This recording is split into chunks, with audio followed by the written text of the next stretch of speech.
welcome to another episode of The Person Behind the Pen. I'm Nick, and I'm the founder of Guiding Brilliant Writers. I'm also known as the Gifted Bipolar Writer. Today we have not one, but two very special guests with us. Sharon Birn is here, and she is going to be sharing her chapter with us from A Message to My Family, I'm Here and You Are My Legacy. Her darling friend, Jen Lynn, is here as well. And Jen Lynn is going to help us along with a bit of the reading portion of the episode today. So if you don't know these two ladies, you're going to learn a lot about them today. So I'm sure most of you already know them. That said, I do want to welcome everyone that's coming in. And hello so much. It's great to see you, Michelle. Thanks for being here. Hello, Jay. How are you? Adrienne, always here, and really appreciate that you are always sharing about the event. Thank you so very much. And Trini girl, Lisa Fevick, is in the house. Lisa's here, so we can party. So just a little snapshot of Guiding Brilliant Writers. I left my job a couple of months ago. Well, it might be going on close to 3 months now, I think. And I decided that I wanted to follow my dreams, and that's exactly what I'm doing. I like to say I'm not a dreamer. I'm a doer with a dream.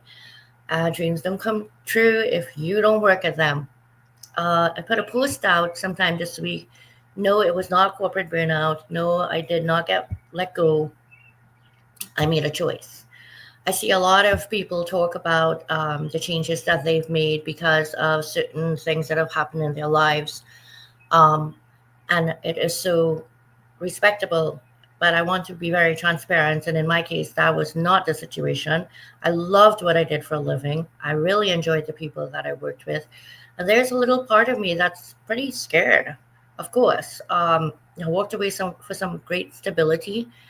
And starting up is tough, but it's not without its rewards. I know that. And I also know that it takes time. So I have to be patient. I'm sharing this because I'm telling myself every time I share these things, I'm telling myself these things again. So Melissa, hi, I just saw you pop in and want to say hello. All right. So what's coming for Guiding Brilliant Writers? We have our 6th anthology coming, launching July 1st. This one is called We Choose to Be More, than Our Diagnoses. This one's a little bit different. The 2 of them were around legacy, and 3, which was a trilogy of anthologies, was around a People First professional networking platform, which is LinkedIn, which is where I started all of this and fell into this wonderful opportunity to find my purpose and start a business. So I guess I kind of want to address a couple of things I've been noting out there in posts. And I think that it's important for us to talk about these things sometimes. So there was a post shared by a good friend of mine, Jeffrey Van Dyke. He's been sharing some really good information, but more than that, what's really going on with a lot of people out there, myself included. And I reshared his post today, and I basically said that so many people are saying the things that they need to say to gain more friends, gain more clients, and gain more reactions, and gain more comments, and everything else like that. Some people are actually posting and sharing and saying their truth to protect their very own existence. And yes, you bet I want to scale, you bet I want to grow, you bet I want to make income, I want to do all of those things. But I also want to stand for something. And I want to stand for more than just a bipolar woman, an entrepreneur. I am bipolar. I am no different than what's happening with a lot of people out there that are being squished out if they don't fit the mold. And,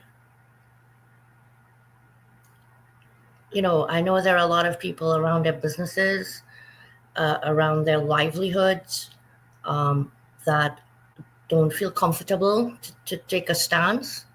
and I am most certainly not here to judge anyone, but I do ask that when you see these types of posts, um, you yourselves remain judgment free, because truly you do not know. I don't care what anyone says. If I could tell my own husband on a regular basis that you love me with all your heart, you don't see my bipolarness, you don't see my freckles, you see Nick, but guess what, baby? For all you do for me, you will never, ever understand what it is to be bipolar. And I certainly do not mean that in a bad way. And he certainly does not take it in a bad way. And that's the truth. It's a God's honest truth. Unless you are yourself. And even then, I've met people who are bipolar, and our experiences are different. That while I can empathize, I still can't actually grasp what they're going through, even if I have a better understanding of. So I hope that Guiding Brilliant Writers, founded by the gifted bipolar, remains in people's minds, that this company was started by a bipolar woman who gets up every day and takes her meds, okay, and talks to her psychiatrist every month so she could have them renewed. I'm not going to sit up here and pretend to be something I'm not. This was not happening if I wasn't bipolar. And I know that with all my being, all of it. So, went pretty heavy as soon as we came in. But sometimes we need to come in heavy, and we need to come in fast, and we need to come in hot, because if we don't grasp the moment, that moment's going to be gone. And with it, the hope is going to be stripped from a lot of folk that we know, that we love, and that we say we support. Show up. Stop talking. Show up. It's really, yeah, it actually really is that simple. So, all right, let's do this. Let's dive into getting Sharon up here, getting Jenlyn up here. We are going to jump right into the reading of Sharon's legacy in a message to my family. Hello, my beautiful girls. How are you? Hello, how are you, Nick? Thank you for having me. Thank you, Jenlyn, for reading my chapter. Yeah. You're so very welcome. So excited to be here. Hello, everyone out there, all you beautiful souls. Feel all the love. Thank you for taking that moment, Nick, because it is so important that, just like you said, we know each other. And this is the time that we're being asked to step into filling in the gaps for one another, of actually knowing the needs of your neighbor and doing what it is that you can to make sure that those needs are met. It's so important. Yeah. And so just wanted to say, I was going to get emotional from this chapter, I know, and you already tapped into my emotions. I had to wipe away some tears before I you even brought me up here. So I do appreciate what you said, Nick, more than I could This is about. express. Yeah. We are leaving our legacies. This imprint that we leave on the world, that we leave for our kids, that we leave for our great grandchildren and great grandnieces and nephews. Mm-hmm. They're gonna know that we lived in this time. They're gonna know what Yep. has been happening and where they're standing, which we won't know because we'd be long gone. They would know how they came to be standing there. And let's just hope and pray that the choices that we are making today as individuals collectively somehow result on these future generations standing on solid ground, because we're losing footing fast as a human race. So, Well said, Nick. Well said. not what the show is about today. I'm not going to. This is all Sharon, and You know, It's all good. You're singing my song, yeah, So, it and is. it's very relevant. What you're talking about is very relevant to The chapter. why I wrote or what inspired me to write the chapter that we're about to read. And I'll get more into that with you after, but it's okay. absolutely.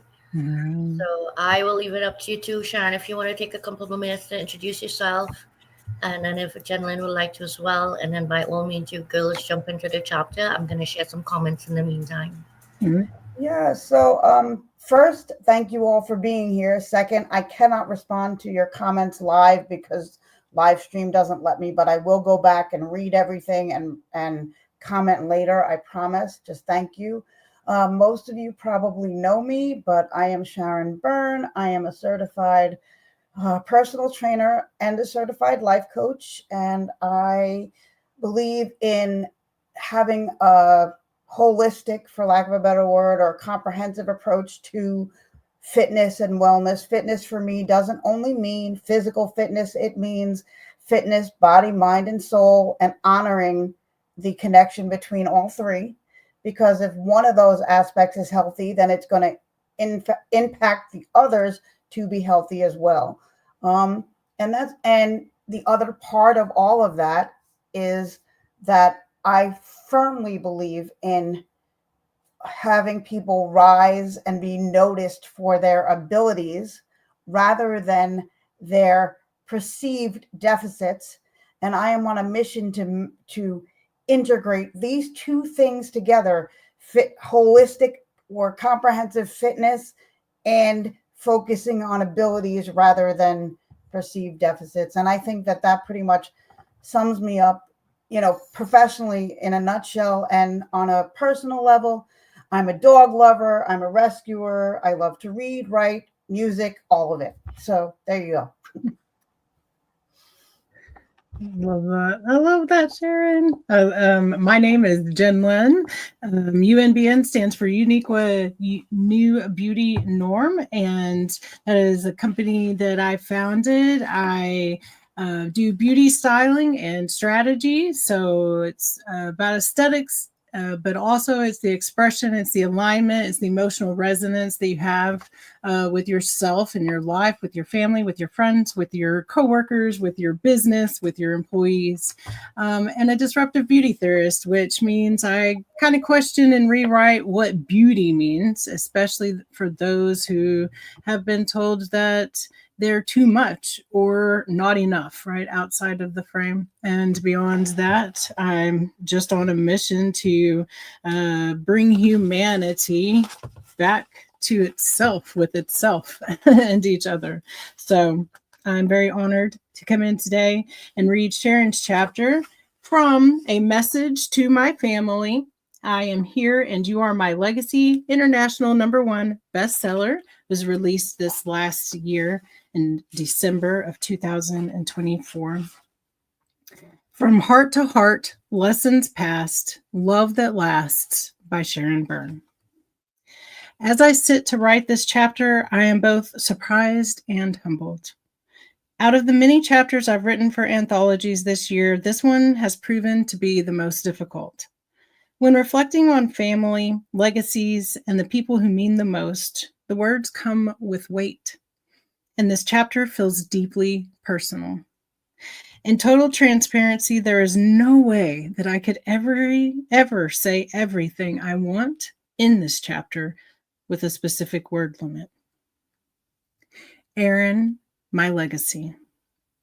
Aaron, my dear son, you are my legacy. There are many aspects to the legacies we leave behind: our wealth, material possessions, and our impact on the world. But no legacy is more important to me than you. Since you were born, I have had the responsibility and the gift of guiding the person you would become. This is the most profound and meaningful legacy that I will ever leave behind. My impact on others will always shape my legacy. Your cousins, clients, colleagues, and friends, nothing compares to the immediate and powerful influence of raising you. There is no more extraordinary gift than helping shape someone's life, and no more incredible honor than having that person also shape yours. Being your mom has taught me more than I ever imagined about myself, life, and what truly matters. The lessons that I leave you. Erin, you've heard most of these things before so many times that I'm sure you're rolling your eyes at me as you read this and you have a huge grin. There are lessons I want to make sure you remember and remain the foundation for how you live your life. You can do hard things. Life is hard, but you've already proven you can do those hard things. You face challenges that most people never encounter and handled them with grace and dignity. There will be times when you intensely doubt yourself, but never forget the strength that you've already shown. Embrace your uniqueness. You are special and unique, Erin. You are here on this earth for a reason that belongs only to you. Never conform to fit in or to please others. Being yourself sometimes means standing alone, but that's okay. Continue to hold your head high, be a leader, and never compromise your values for the sake of acceptance. The power of loneliness. You've experienced loneliness, and you will again. Being alone, however, is not the same as being lonely. Learn to embrace your own company. Loneliness, like all emotions, is temporary. Feelings ebb and flow, and no sense lasts forever, whether good or bad. When you're in dark moments, remind yourself that they will pass, just as joy and happiness do. As Grandma Marcy would say, this too shall pass. Stay curious and keep learning. Keep your love of learning. Let your curiosity guide you through life's challenges and inspire you to keep growing. Curiosity keeps you open. It fuels your passions, and it will always help you find your way. Be and live your legacy every day. When people think of their legacy, they often imagine what they will leave behind after passing on. But I want to offer you a different perspective. I want to encourage and empower you to be and live your legacy daily. Embody the characteristics, traits, and values that you want to imprint on the world forever. Live by example.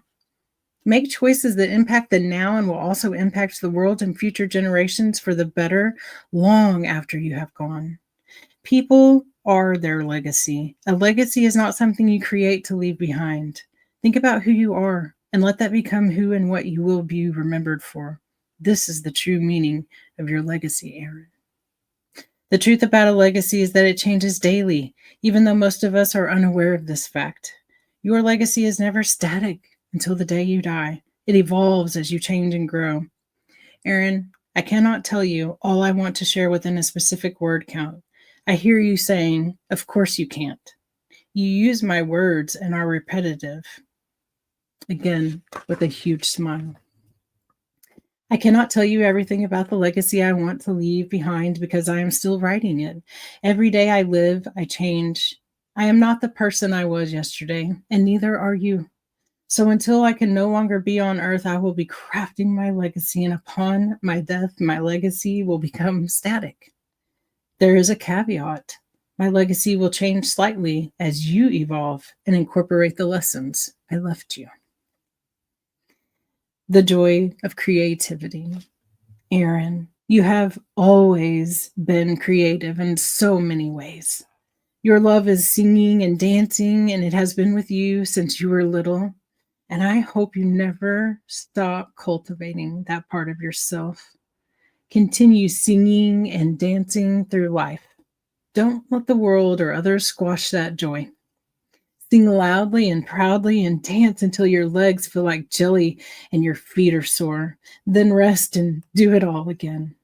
Let your love of music move your soul as well as your feet, and continue doing the things that bring you joy because your spirit belongs to you. Don't give anyone else control over it. Allowing others to dim your light is a choice. Never make it. Focus on the journey, not the finish line. Always follow your dreams, Erin, and don't get too caught up in the finish line or the destination. Life is about the journey and the experiences that come along the way. If you focus too much on where you want to end up, you'll miss opportunities that could improve your life.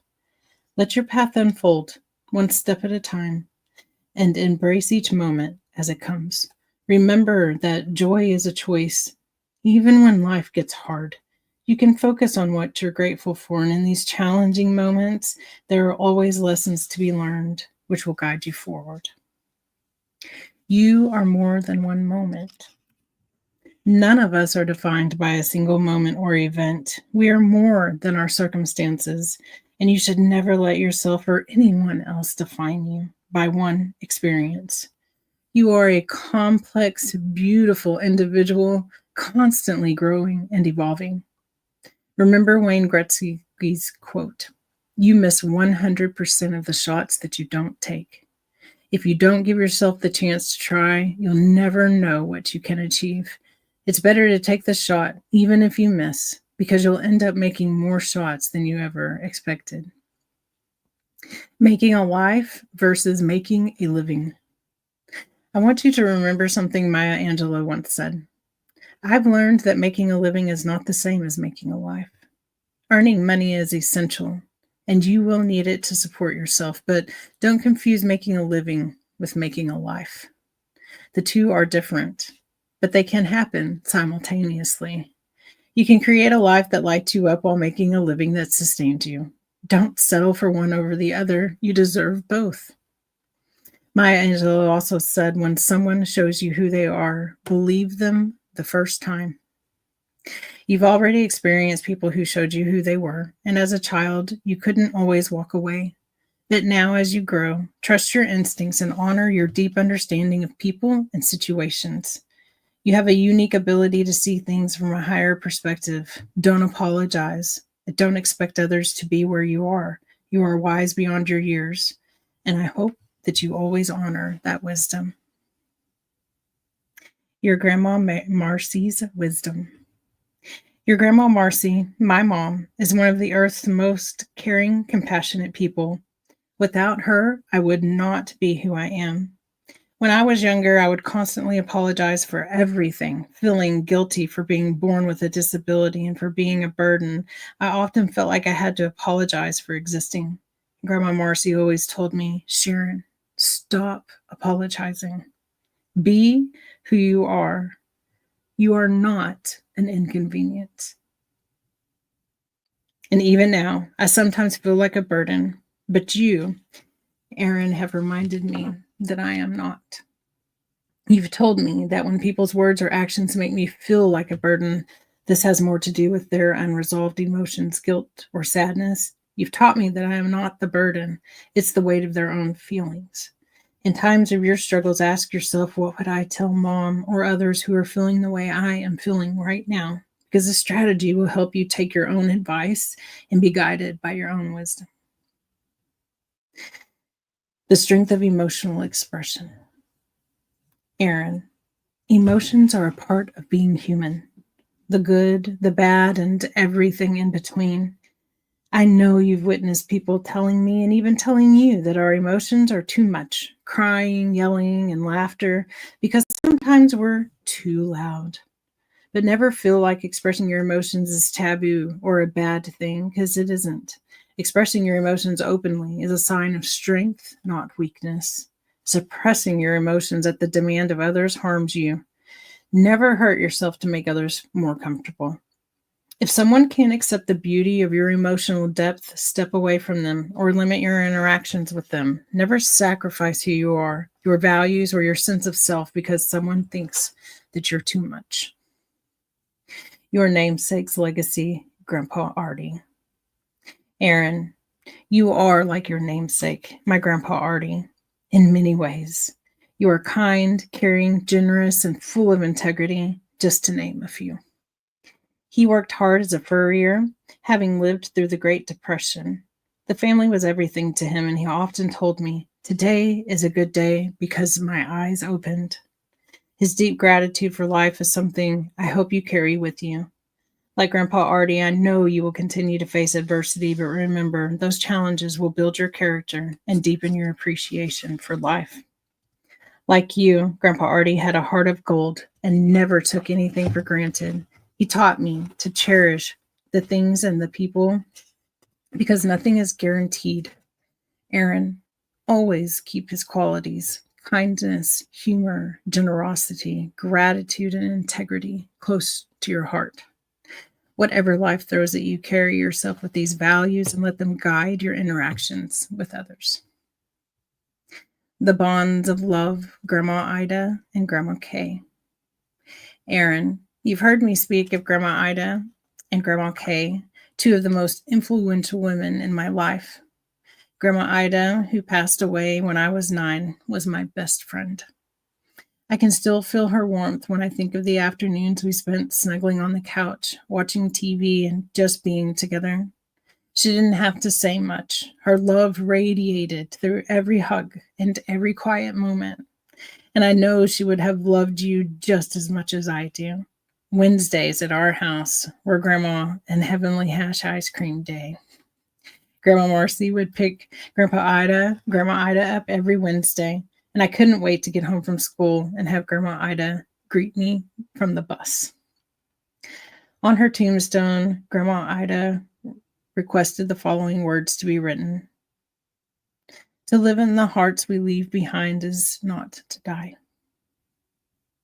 As long as those live on continue to share stories about us and the lessons and the wisdom that they have passed on to us, we and our legacy will live forever. I encourage you to continue sharing stories about your great-grandparents, great-aunts, uncles, grandparents, and myself, because you are my legacy and everybody who came before me. Grandma Kay, my other best friend, gave me more love and time than anything money could buy. She worried she couldn't provide material things, but what she gave me was much more valuable. She taught me everything would be okay, no matter how hard life seemed. Even though I didn't believe it, she was right. Her husband, your great-grandpa Herman, was what he went by. He was a hardworking family man. Unfortunately, I never had the chance to meet him because he died of leukemia at the age of 44. And Grandma Kay was heartbroken. Their love was special. I have heard so many stories about what a remarkable man he was. He loved to smoke a pipe. He was a good cook, a devoted husband and father, and Grandma Kay never remarried, and she would spend many weekends and holidays having sleepovers at our house. I loved spending time with her. We would play cards and watch TV shows you probably didn't even know existed, like Fantasy Island and Murder, She Wrote, The Love Boat, and All in the Family. Grandma Kay also loved to play cards. She taught us many card games. Unfortunately, I don't know many of the names of those games anymore, and sadly, I forgot how to play many. King's Corners and Solitaire are two games that I remember playing often. Solitaire is a one-player game. She frequently let me assist her, and I was sure I was the reason that she could win. You can always be sure that you would find certain things in Grandma's purse, as she called it: spearmint, Trident gum, peppermint or spearmint Tic Tacs, and caramel nips. Occasionally, you would find Trident bubble gum or fruit-flavored gum instead of spearmint. Uncle Scott and I hated it when it was time for Grandma Kay to go home. We were saddened that she would be alone. To convince her to stay another night, we would hide her shoes and house keys until she, Grandma Marcy, and Grandpa Lenny agreed her stay would be extended. Rarely would she want to go home, and we would have to give her back her shoes and keys to avoid getting in trouble. Remember your roots and embrace your legacy. Aaron, keep in touch with yourself. This is a lesson my Uncle John taught me, and it reminded me of every time we said goodbye, whether after a family gathering or over the phone. What he meant was to keep in touch with who you are. Don't lose yourself in others' expectations for or of you. You are the legacy of those who came before you. Grandpa Artie, Grandma Ida, Grandma Kay, Great Uncle John, Great Aunt Bobby, me, and so many more who came before us. Their love, lessons, and values live on in you. Just as they passed down wisdom, I now pass it to you.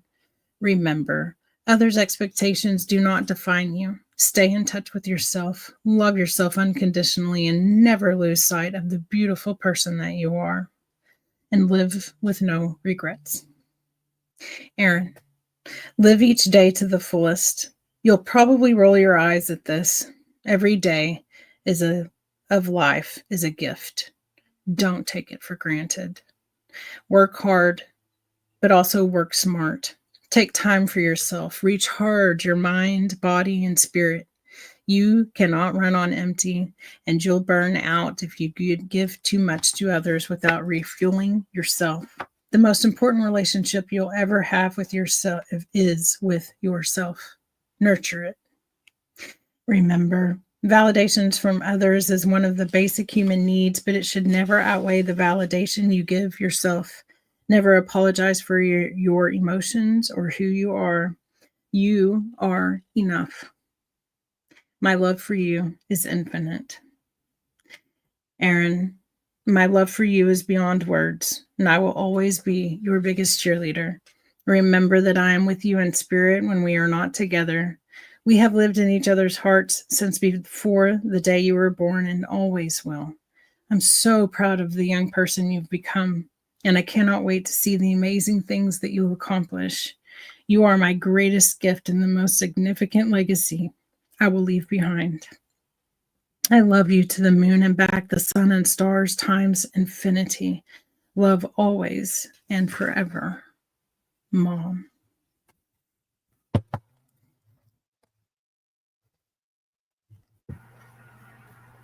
I guess this is the part where I'm supposed to unmute. I'll take a moment, and what I will do is share some of the comments that people are making. As I read this story during the editing process, I read it with Sharon as well, and I have, of course, read it since many times because I actually do return to this book in some ways to reconnect with the co-authors and to remind myself that I'm not the only one that believes in the power of leaving more than just a written will behind. I want my only child, his father is not in his life, to one day be able to look at this and read this and know that I'm never far from him. And I think that that is the beauty in choosing to be a part of something like this. You know, there are things in Sharon's chapter that stood out to me. And to hear them again, you know, I believe what your grandma wanted on her tombstone about to live in the hearts of those we leave behind is to not die. And we will live there and we will live on in their stories. But imagine having a little extra because you have this. Mm-hmm. He may never know why his mom didn't know an uncle. He may never know how something came down generationally, traditionally, but then learned that this uncle passed away before she had a chance to get to be a part of his life. Was it the grandfather? I apologize. But Okay. and there was one other very powerful part in here, and it's something I actually said to my son during the time that I was working on this project, which was what she wrote: allowing others to dim your light is a choice.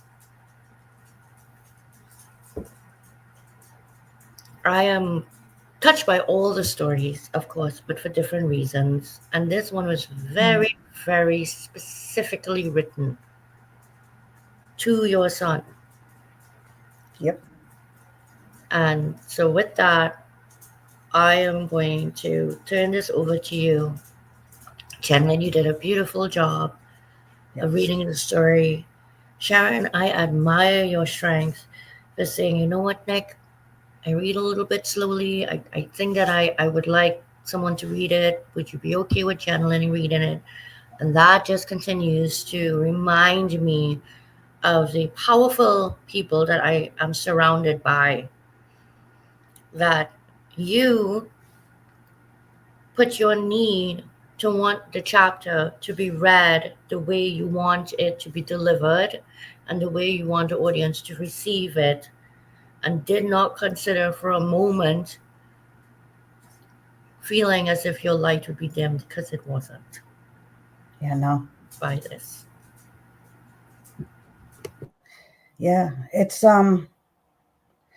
when you said that we could have the opportunity to read our chapters, I know that part of my neurodivergence is reading out loud and following lines and the written word, and I didn't want the way I read out loud, which is choppy and sometimes all over the road, like Chinese, like a mixed soup, basically.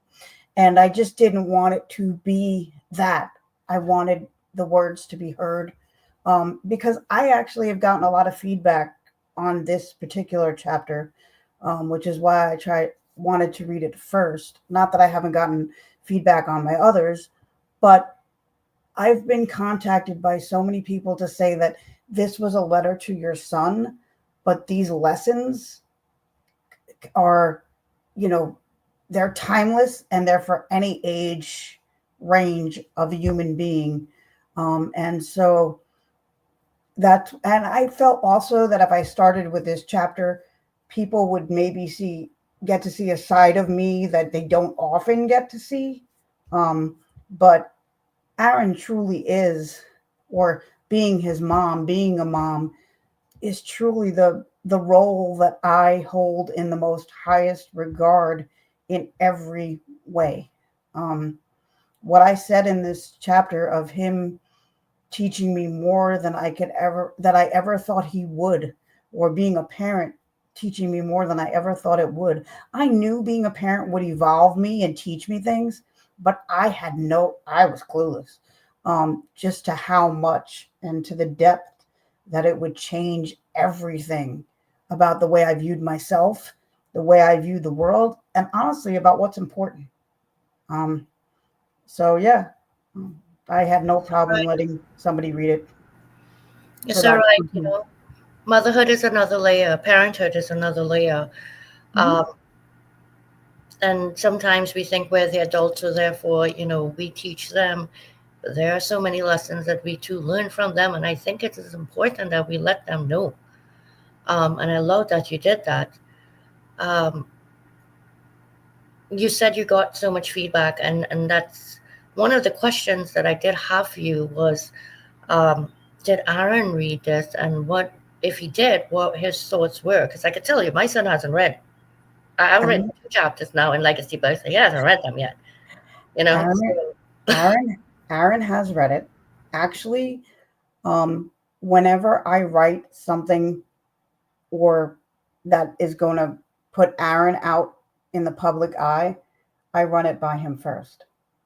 So he read it before anybody did. He read it actually before I turned it into you, to be published, because I had a B if I needed a B for the book. But um Aaron is very quiet. He's very humble. So when I write things to him or about him, I know that it means something because I can see it in his face, but he'll be like so he read it. He loved it. Uh, He laughed at the part where I said, "You're probably rolling your eyes as you're reading this and smiling," you know, what I really wanted to say. Because he always, when I'm repeating myself and he's had enough, he gets this shit-eating grin on his face, like this smirk, like, oh. So, yeah, so that definitely happened. But it was important. It's important to me. It was, and it still is, and it will always be until the day I die. I really, really want to make sure that when I am no longer physically here to guide him, that he has a way to physically get in touch with me and be reminded of things. I know that I'll be in his brain more than he wants me to be, but I really felt the need to leave something physical behind. Um, when I got divorced and I started to have to share custody, it was really difficult for me and it was really difficult for Aaron, because no disrespect to his father or their relationship, Aaron and I were and are really close. And so one of the things I started doing was sending him with a journal. And it was a journal where I would write to him before he left, but he didn't read it before he left. And he would write to me if he wanted to while he was at his dad's. Most of the time, he didn't write to me, but he would not leave the house without that journal in his backpack. And the one time we forgot to put it in the backpack, he fought his father tooth and nail to come back to my house to get the journal. And I didn't hear the end of it, but I didn't care. So knowing that had that kind of impact on him, it just seemed right to make the first thing that I write about in legacy is a letter to him about foundational lessons that I never want him to forget. But my parents, to answer your question, my parents have read it. And my parents were very touched that I don't know what they think, because they know I'm very family oriented, but it was like seeing it in print, like what my grandmothers meant to me and, the memories I had. And my one remaining aunt has read it. My sister and brother have read it. My sister-in-law read it. And she was actually one of the first people that gave me the feedback that this is lessons for everybody. It's not just for Aaron. So she said, I understand. Her words to me were, I understand why you penned this to Aaron, but these lessons are foundational lessons for humankind. So, yeah. She's right. She's absolutely right. And Chanlin, tell me, because now, we're all friends. And so I know you and Sharon also. And of course, every friendship is different, right? So you know Sharon in a way that perhaps I don't know Sharon, or I know Sharon in a way perhaps that you don't, not to the exclusion of anything, just the way friendship naturally evolves based on the things you talk about. And so what were your thoughts when you read the chapter? Because I know you read it before today, obviously. Yeah. So what were your thoughts? Being a non-family member, and then us hearing what family members said, because what Sharon's sharing with me is really no different than what all other co-authors whose family members did read it. Notice I said whose, because not everyone did. Right.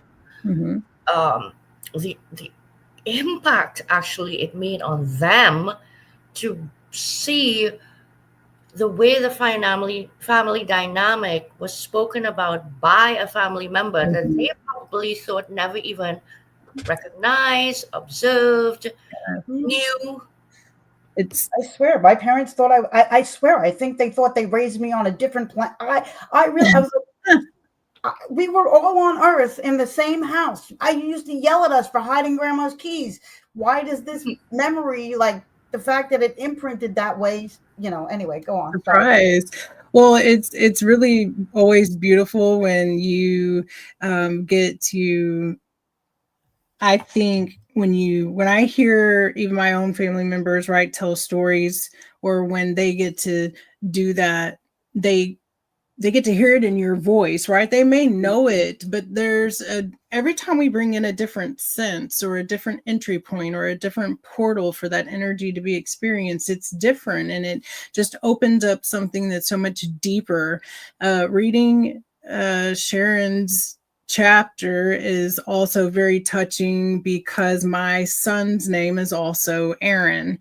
And so there is that very personal thread as I'm reading it, that it is for my son too, and it is for everyone's sons and or daughters, right? Because Sharon just did such a beautiful job of putting it in there, what she wanted to say.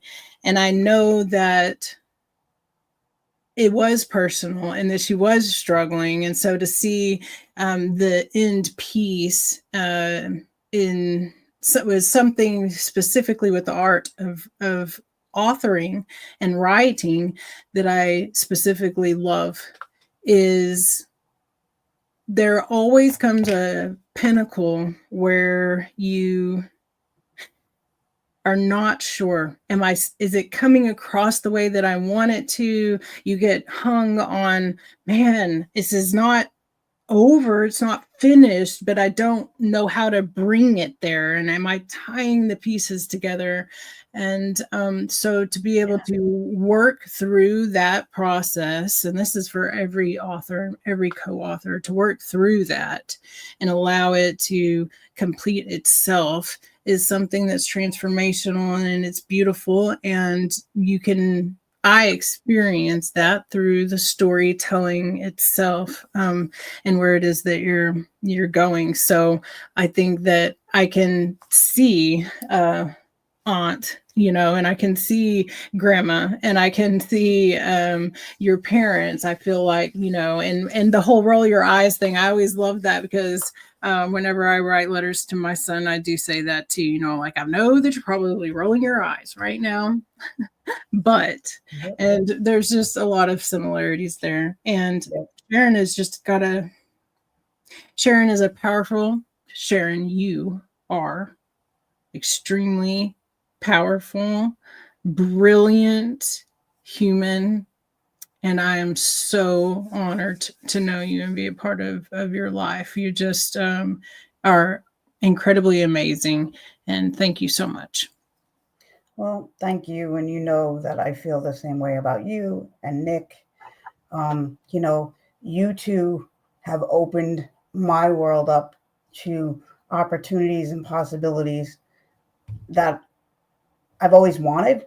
Some I didn't know I wanted, some I didn't know were out there for me, but writing especially, and has always been something that I've done, and I've always aspired to be published. But also being silenced for most of my life really made me question, doubt whether I should go that route. And then I started to get opportunities to do it. And once I started doing it, I will not stop now, because it's reignited my love for the written word, but also, I don't love the process. Sorry, Nick, but it's true.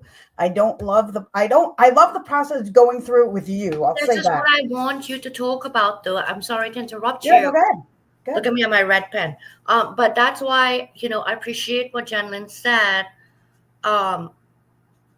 There's a lot that goes on, right? People see and hear a finished product when they purchase a book. They don't, and this is what I love about the conversation you two are having here. There are obstacles, there are stumbling blocks, there are lack of clarity. People work together one-on-one and in groups within the group of a project because they want feedback. So this is not your writing and you hand this in and Nick takes a red pen and goes throws it back. This is so not that. So I like that you're sharing the process why and the process and how the process can look and feel different to different people. It can be experiential based. It can change as they continue to go further into it. I also think that the process, no, it's okay. I also think that the process, the experience of the process also depends on the project. Like I said in this chapter, I thought this was going to be the easiest chapter I've ever written.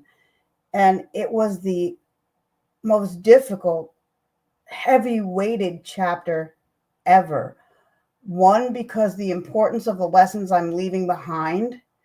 Two, because I was actually going to bring in lessons and people that Aaron has never had the chance to meet, but I wanted to, with my fingers and my computer keyboard, craft them in a way that he could see them, maybe conjure up his own image, because he's seen pictures, but I wanted him to know, like, and there's so much that I purposely omitted because we do have the word limit. But I really do feel like for each one of the people that I brought in, my Aunt Barbara, my Uncle John, or everybody, he was able, and other people have told me that they were able, like my brother and sister, who really, I don't have a very close relationship with either one of them, but my brother especially, we were definitely closer growing up than my sister and I were. Love them both very much and care about them both. But my brother and I were so close that he was like, yeah, I remember, like, grandpa. I mean, there were things I didn't put in there. Like my grandfather would always smell, he smoked Salem cigarettes. So he would always smell like a Salem cigarette mixed with a menthol breath mint, because he would try to eradicate the smoke scent. And so the two together was what we would, what we had. But it's just things like that. And I know from my mom, my grandfather died just after she found out she was pregnant with my sister. So she didn't even get to tell him. But just for me to have the image of my grandfather being a good cook and smoking his pipe, like, I only know my grandfather through stories and pictures. But the fact that I was able to take those stories and so vividly, I feel like I know my grandfather, and I wanted Aaron to have a sense of who he is and who he was. And so, to answer your second question, this is why it was really important for me to be part of this anthology. Like, really important. And that's the crux of it right there. When you said to me about seeing the pictures and hearing the stories about your grandfather, and therefore being able to share that, and with your descriptive writing, and even tying in the scents. I'm sure that when we're together that I smell similarly with cigarettes. No, it's all good. But no, I'm saying it in a good way, because some scents are a happy trigger. But that was a picture and verbal stories passed down that you were able to take now and put here. Yeah. And that was really important to me, because my grandmother's, what she wanted on her tombstone, that we live in the hearts we leave behind. As I'm getting older, and I'm not dying anytime soon, let's put that out there in the universe. I have a long time to go. But it got me thinking that there's going to come a point where I'm going to be like the great, great, great, great, great generation. So the stories aren't going to be so fresh. And so, I'm going to be removed. And so how do I stay connected, and how do I keep Aaron in our family lineage? Because that was very important to me too, because Aaron's an only child. So how do I keep us in the lineage and in the world? And so I said, this seems like a good way. And when I sat down to write this chapter, I said to myself, oh my God, self, this is like, I don't know where to end, where to begin.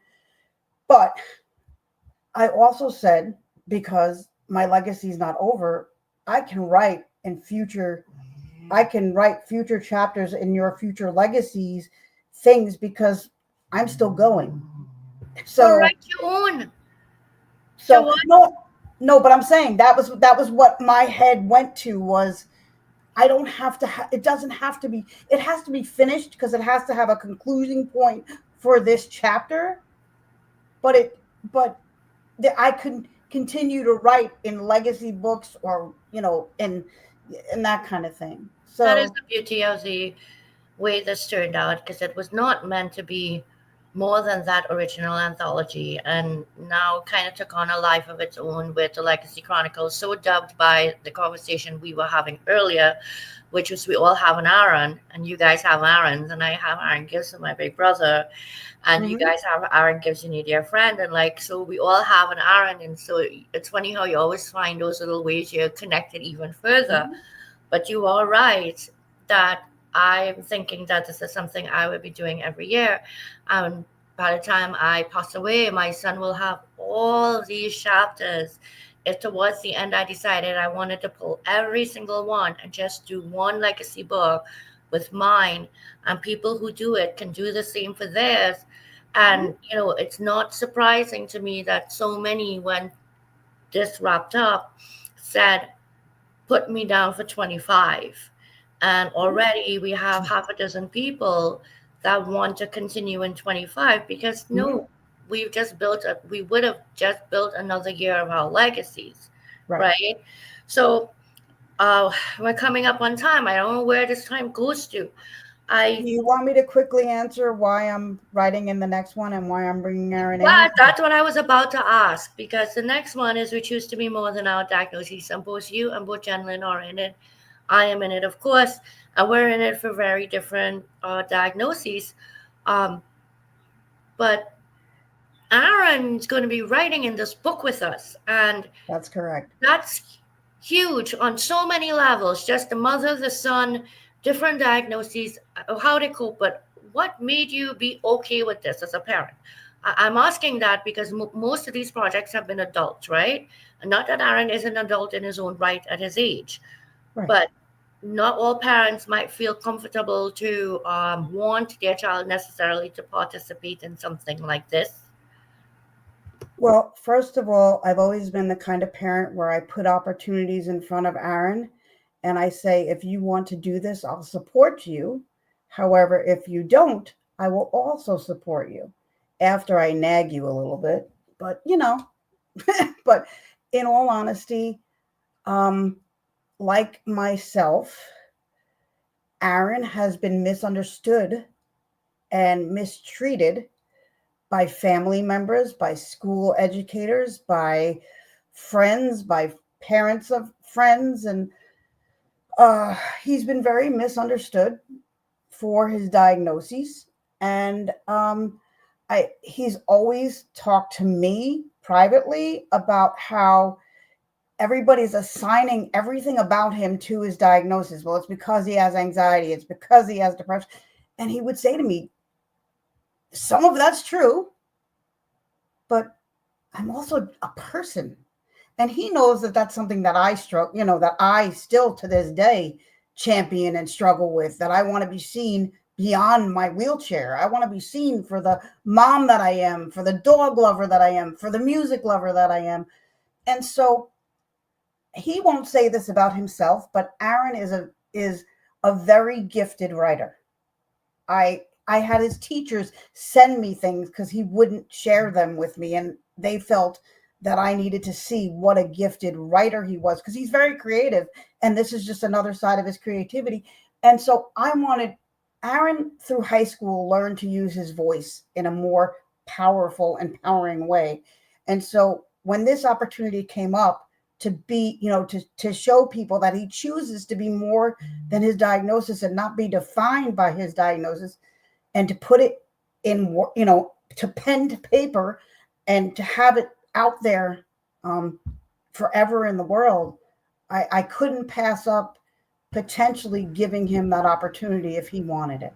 And Good for you. so, yeah. Good for you for encouraging him to take opportunities, for supporting him if he's ready or if he isn't. And for really and truly, I want to say giving him this validation in a sense, because you are a huge advocate for yourself. You're a huge advocate for him. and you're teaching him how to advocate for himself as well. And this is another step for him to be able to advocate for himself. Mhm. And that is a part of the legacy that you are leaving behind. I hope that he passes this. I mean, I will too, but I hope that he passes this book on to some family members and friends who need to read not only our chapters, but everybody's chapter in the book. Because that was another thing I said to him, just so that everybody knows. It's not just about writing our stories. One of the reasons I like being in an anthology is because you learn so much from everybody's experiences and everybody's story. And so now we'll be able to learn from Jen Lynn's story and everybody else's story, and they'll be able to learn from ours. And when we pass it on to other people who aren't as, you know, free thinking as we are, and as open minded, they're not only learning from our story, they're not only hearing it from us, but they're hearing it from other people who experienced similar things and who, you know, who I'm are sure he will share it, because he certainly has the type of mother that I know would encourage him to share it, because she knows how important it is for the stories to get out there. Yeah, he will. So thank you, both of you. Gentlemen, thank you so much for coming and doing this with us. I know a lot of the focus right now is on Sharon, as we were reading her chapter, but I appreciate you so much sharing your thoughts on everything as well. And I'm looking forward very much to us getting started this weekend on working on the newest project. So much is coming, and may we all just continue to grow together in the love and the respect that we have for one another. So I'm going to bring you guys down, and I am going to, before I roll the outro, because we're a few minutes over, guys and gals, I am going to put up a slide with a QR code that you could please scan that and connect with Sharon here on LinkedIn, okay? All right, ladies, I will talk to you very soon. Like in a few minutes. Thank you both. Nick, thank you for having me. Jen Lynn, thank you for your assistance. And I love you both. And thank you, everybody who came live, and thank you for Team Replay as well. All right. So thanks again, everyone, for joining us. And you guys have an absolutely wonderful evening. And please make sure that you connect with Sharon.